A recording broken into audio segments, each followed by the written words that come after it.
What does it mean to be unreliable? Muslims believe in Jesus Christ.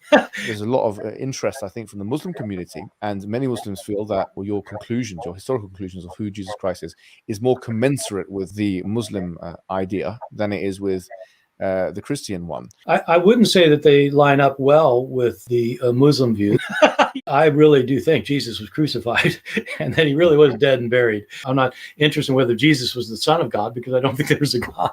And so my understanding is that your conclusion is that Jesus Christ was a messianic prophet.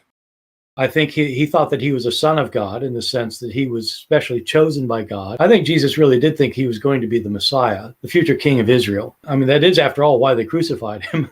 I think that that's historically right. I think that all of these gospel authors, I think all of them think that in some sense, Jesus is God. If you think that the Bible cannot have any mistakes in it, if you're shown a mistake, then you just refuse to admit it's a mistake. You think either it can be reconciled in some way, or that there's something we just don't understand about it, or we have and in the Qur'an it's mentioned, if this book was from other than God, they would have found in it many contradictions. If a book is without contradictions, that has no bearing on whether it comes from God or not. I've had phone books that are inerrant, but I certainly don't think God gave them.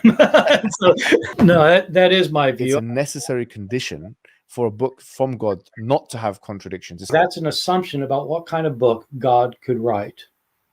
I know this is an important argument that apologists use for Islam. As somebody who is not either Christian or Muslim, it doesn't make sense to me for humans to say what God has to do. If God wants to make a revelation, it has to be this, this, or that. You're talking about somebody who's beyond your imagination. Well, there has to be something within revelation which distinguishes it from human speech, so as to act as an evidence. Yes, I know that's your argument. I'm saying, who says it has to be? You are. Yeah, exactly right. If it's not, then anyone can claim prophecy or prophethood, right? Well, the Christians say that's what the Christians say Muslims are doing. They're just claiming things for themselves.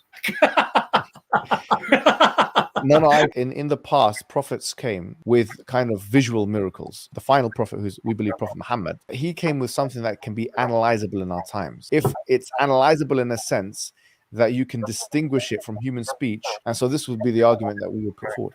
Yeah, no, I know, and I don't buy it. No. Suppose he did not call himself God. That would not mean he's not God. I don't call myself a pain in the neck, but doesn't mean I'm not a pain in the neck. No, maybe. And I don't buy it.